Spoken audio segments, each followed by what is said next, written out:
नमस्कार, मैं राजीव कुमार विजन बिहार से। देखिए, इधर चुनाव का जो घोषणा आया और उसके बाद चुनाव के नतीजों का जो घोषणा आया, उसके बीच में कुछ नेताओं का जो टीआरपी है बहुत तेज़ी से ऊपर बढ़ा, जिसमें से एक निर्दलीय उम्मीदवार थे पूर्णिया के पप्पू यादव।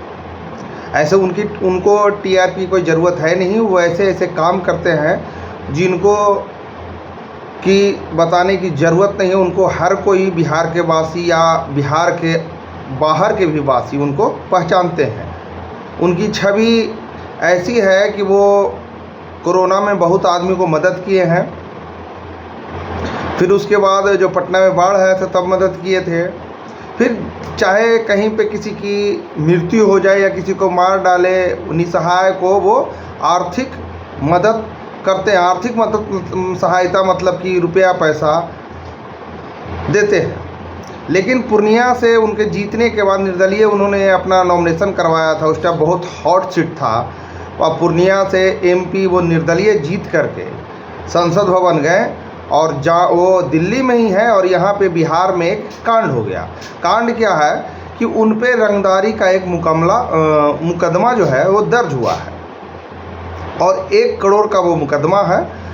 और उसके बारे में पप्पू यादव बता रहे हैं कि वो आपराधिक प्रवृत्ति का है और बहुत सारी बातें वो विस्तार रूप से लाइव आकर के बताए हैं। मैं उनके वीडियो के साथ आप सबों को छोड़े जा रहा हूं। आप ये वीडियो देखिए और समझिए और हमें कमेंट बॉक्स में मैसेज करिएगा कि आप पप्पू यादव सही बोल रहे हैं या फिर वो अपनी बात रख रहे हैं, अपना बचाव कर रहे हैं। हालांकि उन्होंने ये भी बोला है कि मैं उस पर मानहानि का मुकदमा करूंगा, अपने लॉयर से बोल दिया है, मैं हाई कोर्ट जाऊंगा। खैर, वो हर एक हिंदुस्तान की, हर एक देशवासी का वो हक है कि वो कहीं भी किसी के विरुद्ध कानूनी सलाहकार या कानूनी प्रक्रिया जो होता है उसका मदद ले सके।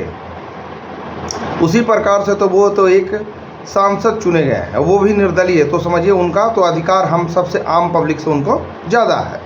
और धन्यवाद। मेरा नाम राजीव कुमार है। आप विजन बिहार देख रहे हैं।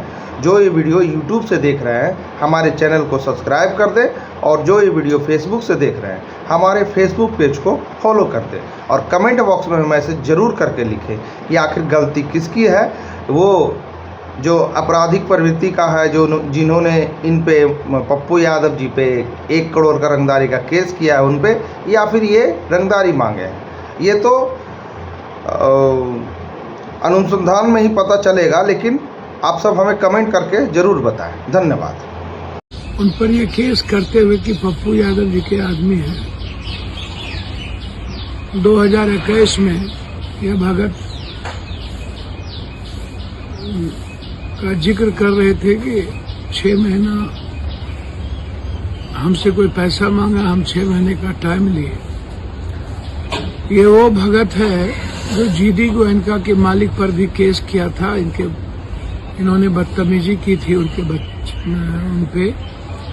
ये एक ज्योतिष पर उन्होंने केस किया, गाली गलौज की, मां बहन लगा के बहुत ज्यादा ब्राह्मण समाज को गाली दिया। उन्होंने भी इन पर केस किया। ये पुनर्मा ग्रुप के मालिक के 70 लाख रुपया रखे हुए हैं। शायद ये वही भगत है जो एक फॉरेस्टर को 20,000 रुपया देकर के गिरफ्तार करवाया था। यह एक विवादास्पद इंसान जो कई तरह के स्मगलिंग करते हैं। मैं लॉयर को कहा हूं कि इन पर मानहानि का मुकदमा की तैयारी की जाए। और मुझे एक बात आश्चर्य लगता है कि बिना इन्वेस्टिगेशन के, जिससे कोई बातचीत नहीं 4 साल 5 सालों में है, और मैं जानता भी नहीं कि कौन है ये व्यक्ति, और तुरंत एफआईआर करके पुलिस के इस पर चढ़ा देना, यह पॉलिटिकल साजिश के अलावा और क्या हो सकती है। इसके पूरे मोबाइल की जांच किए, किस किस से बात करता है, किस किस से मिलता है, कहाँ कहाँ बैठता है और इसका पूरा ब्लड ग्रुप की जांच हो। ये डेली दारू पी करके लोगों से लड़ता है, झगड़ा करता है, डेली प्रत्येक दिन। इनकी नित्य क्रिया है दारू पीना और लोगों से झगड़ा करना। सिंहेश्वर ये मधेपुरा के सौगर के रहने वाले हैं शायद, और मैंने कहा है कि इसकी पूरी जांच सुप्रीम कोर्ट के हाई कोर्ट से या किसी न्यायाधीश से कराओ। यदि ऐसा जांच नहीं करेंगे तो मैं अनिश्चितकालीन धरना पे बैठूंगा। कल मैं पूर्णिया आ रहा हूं। मैंने एसपी साहब से 4 बार फोन करके कह दिया है कि आप बिना जांच किए किस प्रकार से ऐसे कैसे आप तुरंत इसको अपलोड कर दिए, इसके पीछे क्या गहरी साजिश है। चलिए कोई बात नहीं, मेरा आग्रह है आप सबसे कि अंदाजा कीजिए। कल मैं प्रियंका गांधी जी से मिला और कल मैं खड़गे जी से मिला और लगातार दिल्ली में मैं राजनीतिक गतिविधि में हूँ। और उसके बाद शाम में इस तरह की साजिश, ये आप सबको देखना है। मैं सिर्फ इस व्यक्ति के सारे कुकर्म का, ये किससे किससे पैसा लिया है, किस किस को धमकी देता है, किस पे केस किया है और बेलोड़ी में इसके क्या क्या कुकर्म है, इसकी पूरी जांच एसपी साहब, डीआईजी साहब करें और पूरी इंक्वायरी करें। 2 दिन के अंदर इस पे मुकदमा करूंगा और जरूरत पड़ी तो मैं धरना पर बैठूंगा। धन्यवाद, नमस्कार जी। नमस्कार, प्रणाम। मैंने कल रात सुना कोई भगत, कोई अमित यादव से उनकी कोई बातचीत हुई हो, मधेपुरा के हैं और उन पर ये केस करते हुए कि पप्पू यादव जी के आदमी हैं। 2021 में यह भगत का जिक्र कर रहे थे कि 6 महीना हमसे कोई पैसा मांगा, हम 6 महीने का टाइम लिए। ये वो भगत है जो जीडी गोयनका के मालिक पर भी केस किया था। इन्होंने बदतमीजी की थी उन पे। ये एक ज्योतिष पर उन्होंने केस किया, गाली गलौज की, माँ बहन लगा के बहुत ज्यादा ब्राह्मण समाज को गाली दिया। उन्होंने भी इन पर केस किया। ये पुनर्मा ग्रुप के मालिक के 70 लाख रुपया रखे हुए हैं। शायद ये वही भगत है जो एक फॉरेस्टर को 20,000 रुपया देकर के गिरफ्तार करवाया था। यह एक विवादास्पद इंसान जो कई तरह के स्मगलिंग करते हैं। मैं लॉयर को कहा हूं कि इन पर मानहानि का मुकदमा की तैयारी की जाए। और मुझे एक बात आश्चर्य लगता है कि बिना इन्वेस्टिगेशन के, जिससे कोई बातचीत नहीं 4 साल 5 सालों में, और मैं जानता भी नहीं कि कौन है ये व्यक्ति, और तुरंत एफआईआर करके पुलिस के इस पर चढ़ा देना, यह पॉलिटिकल साजिश के अलावा और क्या हो सकती है। इसके पूरे मोबाइल की जांच की, किस किस से बात करता है, किस किस से मिलता है, कहाँ कहाँ बैठता है और इसका पूरा ब्लड ग्रुप की जांच हो। ये डेली दारू पी करके लोगों से लड़ता है, झगड़ा करता है, डेली प्रत्येक दिन।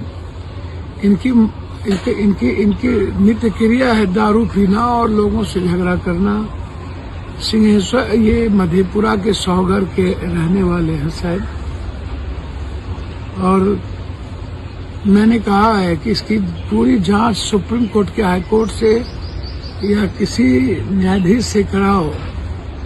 यदि ऐसा जांच नहीं करेंगे तो मैं अनिश्चितकालीन धरना पे बैठूंगा। कल मैं पूर्णिया आ रहा हूं। मैंने एसपी साहब से 4 बार फोन करके कह दिया है कि आप बिना जांच किए किस प्रकार से ऐसे कैसे आप तुरंत इसको अपलोड कर दिए, इसके पीछे क्या गहरी साजिश है। चलिए कोई बात नहीं, मेरा आग्रह है आप सबसे कि अंदाजा कीजिए। कल मैं प्रियंका गांधी जी से मिला और कल मैं खड़गे जी से मिला और लगातार दिल्ली में मैं राजनीतिक गतिविधि में हूँ। और उसके बाद शाम में इस तरह की साजिश, ये आप सबको देखना है। मैं सिर्फ इस व्यक्ति के सारे कुकर्म का, ये किससे किससे पैसा लिया है, किस किस को धमकी देता है, किस पे केस किया है और बेलोरी में इसके क्या क्या कुकर्म है, इसकी पूरी जांच एसपी साहब, डीआईजी साहब करें और पूरी इंक्वायरी करें। 2 दिन के अंदर इस पे मुकदमा करूंगा और जरूरत पड़ी तो मैं धरना पर बैठूंगा। धन्यवाद, नमस्कार जी। नमस्कार, प्रणाम। मैंने कल रात सुना कोई भगत, कोई अमित यादव से उनकी कोई बातचीत हुई हो, मधेपुरा के हैं और उन पर ये केस करते हुए कि पप्पू यादव जी के आदमी हैं। 2021 में यह भगत का जिक्र कर रहे थे कि 6 महीना हमसे कोई पैसा मांगा, हम 6 महीने का टाइम लिए। ये वो भगत है जो जीडी गोयनका के मालिक पर भी केस किया था। इन्होंने बदतमीजी की थी उनके बच्चे